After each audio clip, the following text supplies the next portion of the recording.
Yon mga masters, bali 8 videos, araw-araw tuwing umaga na po tayo mag-a-upload. Maraming salamat sa mga solid kong masters dyan na patuloy pa rin na sumusuporta sa aking mga ina-upload na kwento o videos. At sa mga hindi nag-skip, maraming salamat po sa inyong lahat. At mag-iingat po kayo palagi and God bless. Magandang gabi mga masters, bali ngayon po ay 8 videos po ma-upload ko po sa aking YouTube channel. Tama nga mga masters, 8 videos nga po ma-upload ko. Yon, what's up mga masters? Nandito na naman tayo sa panibagong araw, panibagong kabanata na naman ang pagsasama-samahan natin ngayon guys.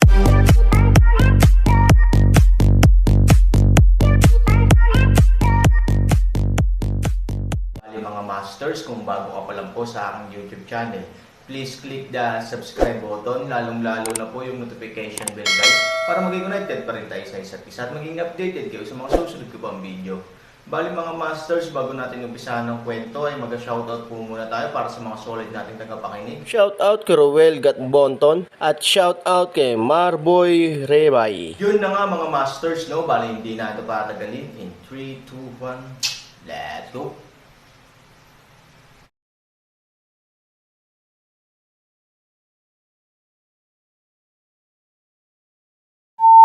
Bakit? Fuchan clan leader. Are you old? Or are all the young people who can help your family and study dead? Binigyan ni Huyan ng malamig na inumin, pagkatapos ay inagaw ang Imperial Edict at itinapon ito sa mesa. Mababasa mo ba? Marunong ka bang magbasa? Tinulungan niya ang kanyang pamilya. Isa siya noon sa 3 malalaking pamilya. Paano siya naging illiterate? Ang mga salita ni Huyan ay malinaw na nakakapukaw. Gayunpaman, nang isipin niyang nasa kamay pa rin ng isa't isa ang Flint City, nalulunok lang ni Fu Tian ang kanyang galit. Kinuha niya ang imperial na utos at binasa, Lord Ye, Fu Clan Leader Chi, Aizu Kaishan ay nangako sa ngalan ng Flint City na hanggat ang aking pamilya Zhou ay nasa isang araw, ang Flint City ay palaging susunod sa iyong mga utos. Ang selyo nito maaaring gamitin si Lord bilang sanggunian. Kapag natapos mo na ang pagbabasa, natural na iangat mo ang iyong ulo. Nakakabasa ako ng mga salita, ngunit ang mga salita ay higit pa sa mga salita. Hinamak ni Huyan na ngumiti. Sa sandaling lumabas ang mga salita ni Huyan, hindi na nakapagpigil si Elder Shofeng at ang iba pa. Lahat sila ay yumoko at tinakpan ang kanilang mga bibig ng nakangiti. Nena si Fu Tian, tumalikod at sinabing, anong tinatawa-tawa mo? Fu Clan Leader, syempre tinatawanan nila ang katangahan mo. Mababasa mo rin ito. Sinabi ni Zhou Kaishan na isang araw ang pamilya Zhou, at ang Flint City ang araw na tumulong ka sa Ye Allied Army. Pero tinatanong kita, paano ang pamilya Zhou ngayon? Isang malamig na ngiti ang ibinigay ni Huyan. Ang pamilyang Zhou ngayon ay natural na nawasak ng Aaron. Ngunit, biglang nanlamig ang mukha ni Fu Tian at puno ng galit ang kanyang mga mata. Halatang nalaman niyang niloko siya ni Huyan, at ang iba pa, si Huyan at ang iba pa, ay nakikipaglaro sa kanya sa bawat salita ng mahabang panahon. Kung hindi para sa Flint City, paano mo ipagkanulo ang Aaron? Marahil, maraming dahilan para sa pagtataksil sa oras na iyon, ngunit pagkatapos na makita ang sakuna ng Aaron laban sa langit, si Fu Tian ay natural na hindi na handang tanggapin ang mga sirang palusot na iyon. Tanging Flint City lamang ang makakapagpatahimik ng kanyang psikolohiya ng panghihinayang sa kanyang pagkakamali. Ngunit ngayon, ang lungsod ng Firestone ay naglalaro lamang sa mga bunga ng mga unggoy na ito. Gayunpaman, sa sandaling lumipat si Fu Tian, agad na hinarap ni Huyan at ng iba pa ang isa't isa gamit ang kutsilyo. Halata na nakabantay na sila kay Fu Tian. Sinampal ni Ye Gotcheng si Fu Tian sa mukha. Ano, gusto mo akong suntukin? Hinamak ni Ye Gotcheng ang pagngisi. Pula at namamaga ang mukha ni Fu Tian. Sa kanyang kakayahan, ang payat na kamelyo ay mas malaki kaysa sa kabayo. Ngunit paano siya magiging mas malaki kaysa sa kabayo? Ang Longevity City na ito ay ang sphere of influence ng Medicine God Pavilion. Kung igalaw mo ang iyong kamay, makakalabas kaya siya ng ligtas. Diretso na dinuraan ni Ye Gotcheng ang mukha ni Fu Tian, hinahampas ang mesa, matanda, ayaw kong humarap sa iyo. Nanlamig ang mukha ni Fu Tian at pinunasan niya ang kanyang laway. Ye Gotcheng, huwag kang masyadong lumayo. Tinutulungan ka naming patayin ang Aaron, at ang iyong Yaoshen Pavilion at yung Shengxi area ay hindi magiging pinakamalaking banta. Nakuha mo ang pinakamalaking mangyaring gawin ang iyong sinabi sa lungsod ng Flint. Masasabi mo rin na kung wala ang Aaron, walang magiging pinakamalaking banta sa Yaoshen Pavilion at yung Shengxi area banta. Ibigay sa iyo ang lungsod ng Flint. Masyado mong binubuli ang mga tao. Sa tingin mo ba madali lang tayong ay bully para tulungan ang Ye Allied Forces? Napanganga si Fu Tian at ininom ang galit. Bang! Biglang nagalit si Ye Guocheng at sumigaw, sa tingin mo ba kung wala ang Aaron, nagdadroga tayo ng God Pavilion at walang kamatayan, matatakot sa iyo ang si area. Ano? Biglang namutla si Fu Tian at napaatras. Natigilan siya nang malaman niyang inalis na niya ang banta ni Aaron sa kanyang sarili. Ngunit kung wala ang Fuya Alliance ng Aaron, paano? Malaki ang tiwala niya sa lugar ng dagat ng Shangyao Shenge at yung Sheng ngunit isa lang ang alam niya. Kung buhay pa si Aaron sa oras na ito, buong kumpiyansa niyang susuportahan ang hukbo ni Ye na nalo muna sa laban. Bakit siya matatakot? Tandang pananong tandang padamdam. At nagkatinginan din ang iba pagkaraan ng mahabang panahon, tinulungan nila ang kalaban na maalis ang alien. Ngunit ang alien na ito ay kanilang sariling braso. Tingnan ang mga taong ito ng isang hanggang lengleng manatili sa lugar, Ye Guocheng at iba pa ay hindi na makapagpigil, sumambulat sa pagtawa. Sinamantala ni Ye Guocheng ang kamay ng kalaban at pinatay ang mga kaibigan ng kalaban, hindi lang naibsan ni Ye Guocheng ang kanyang malaking problema, kundi nawasak din ang kapangyarihan ng kalaban. Bagamat labis na kinasusuklaman ni Ye Guocheng ang Aaron, tama ang Aaron. Inatake niya ang pagkana ng kalaban. Ikaw, mga bitch ka lang. Malamig ang mukha ni Fu Tian, at nanginginig ang buong buhay niya. Sinulyapan niya ang mga tao sa paligid niya, tara na.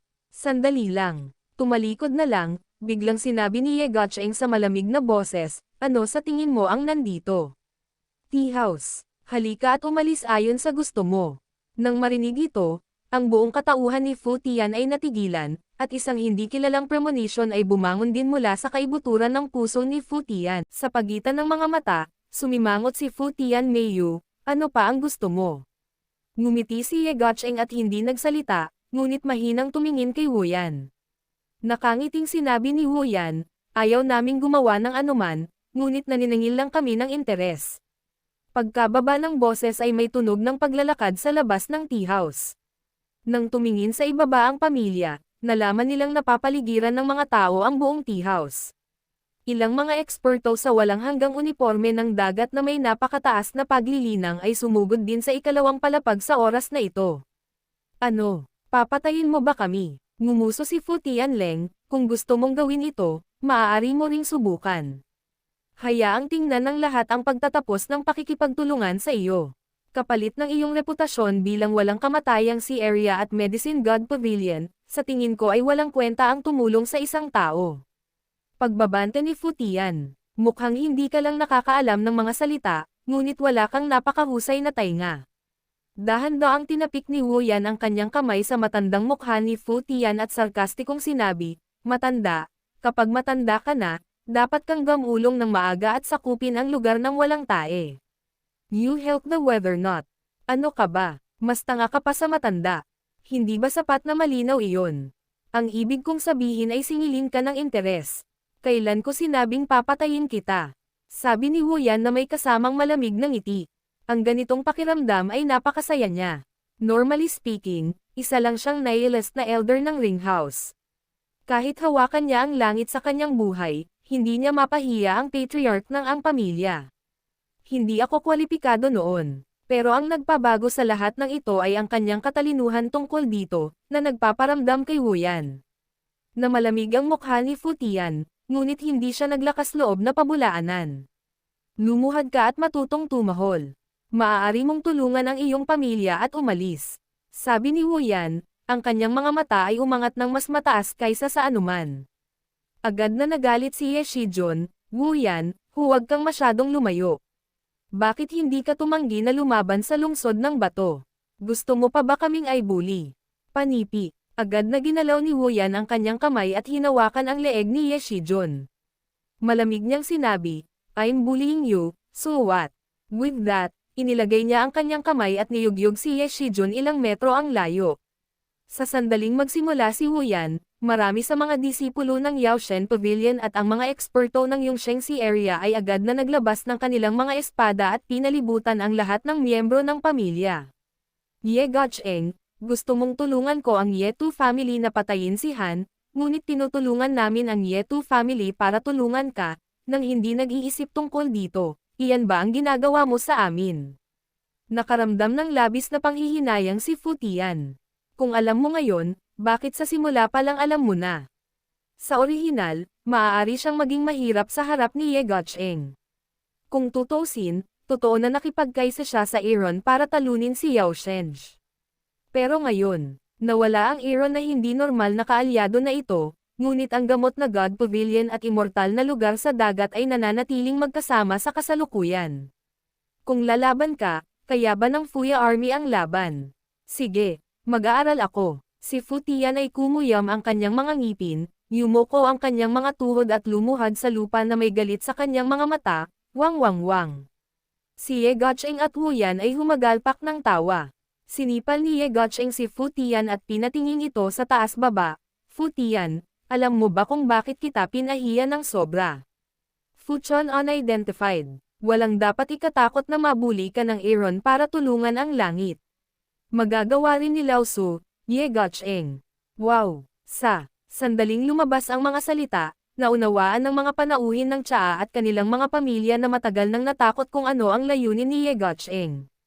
Malamig ang mukha ni Fu Tian at halos mabali ang kanyang mga ngipin sa likod. Pagkaraan ng mahabang panahon, ano ang itinuring ni Guocheng sa kanya? Payaso o stepping stone, upang makahanap ng balanse sa Aaron, kahit na ito ay dapat bilangin sa iyong sariling ulo. Fu Mei ay natakot mapatla, dahil siya ay napakalinaw. Aaron sa araw na iyon ay hindi lamang makahanap ng tulong araw problema, din mahanap ang kanilang sariling problema. Kung gusto ni Ye Guocheng na ikumpara sa Aaron sa bagay na ito, hindi ba siya ang susunod? Sa pag-iisip nito, nagmamadali siyang tumingin kay Ye Guocheng. Ngumiti lang si Ye Guocheng. Hindi nakikita ni Fang Fo si Fu Mei. Tinatapik niya ang alikabok sa kanyang mga paa at umalis sa tea house na may mga tao. Bumaba sa hagdan, mabilis na nagtipon si Wolfeng Elder. Sabi ko Guocheng, binubuli din ni Aaron si Fu Mei. Itong Fu Tian na ito ay nabawi nating lahat ang interes, itong si Fu Mei. Nagkatinginan at ngumiti sina Ye Guocheng at Wu Yan. Umiling si Wu Yan, kunin mo, bakit hindi? Oo, isang malungkot na lungsod. Panipi, tumango si Ye Guocheng, sa gabi, magpapahinga ako sa silangang pakpak. Kung wala sa iyo ang aking mga order, huwag dali-dali. Oo, nakangiting sabi ni Wu Yan. Sabi ni Ye Guocheng at tumalikod na para umalis. Hindi maipaliwanag ni Elder Wolfeng ang kanyang ulo, ano ang ginagawa nitong Guocheng. Ano ang ibig sabihin nito? Kailangan mo bang sabihin sa amin kapag natutulog ka? Hindi alam ni Elder Liu Feng. Kaya, hindi ba iyon para ayusin si Fu Mei? Bakit ito napunta sa East Chamber? Hindi ba masyadong mataas ang jumping degree ng paksang ito? Si Wu Yan ay nagbigay ng isang mapait na ngiti, umiling, sumunod kay Ye Guocheng at bumalik sa mansyon.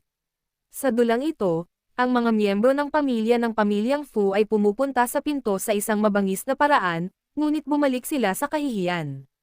Umaasa sa Aaron, ang natitirang kapangyarihan ng mga kalyadong puwersa ni Fu Yen na naipon sa tagumpay ay karaniwang natalo ng walang hiyang Fu Tian. Ang suporta ng pamilya ngayon, kung wala si Yu Wei, ano ang natitira?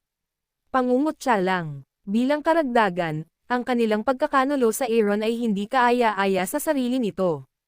Ang pagiging sundot sa gulugad, ang pangungutya at kabalintunaan ay natural na magiging higit pa at higit pa. Halos galit na galit ang mga senior executive ng pamilya Ye. Kahit na binubuli sila ng Aaron, at least may kapangyarihan pa rin silang suportahan ang allied forces ni Ye. Mayroon din silang mga pangunahing plano na dapat panatilihin. Mayroon silang mga inaasahan para sa hinaharap.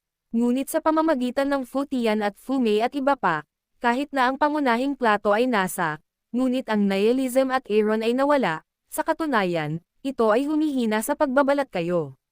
Sa huli, sa kawalan ni Yu Wei, marami sa kanyang mga alagad ang namatay sa labanan laban sa Aaron. Ang labanang ito ay talagang isang kawalan sa pamilya ni Lola. Inatake ito ng mga senior executive ng pamilya Ye sa mga grupo at hiniling na tulungan ang mundo. Ito, kahit na maraming executive ng Fujiya ang nagagalit, lihim na sumusuporta sa boses ni Ye.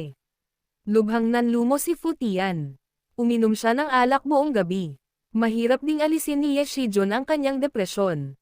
Pagkatapos ng magandang laro ng chess, tinawag siya pabalik sa ancestral hall ng ilang senior manager ng pamilya Ye at nagturo ng leksyon sa harap ng kanyang mga ninuno.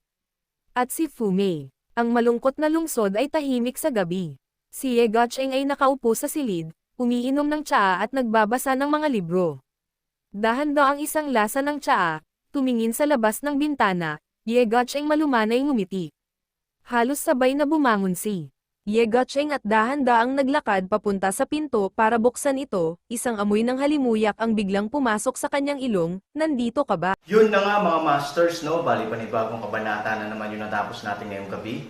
Muli, maraming salamat po.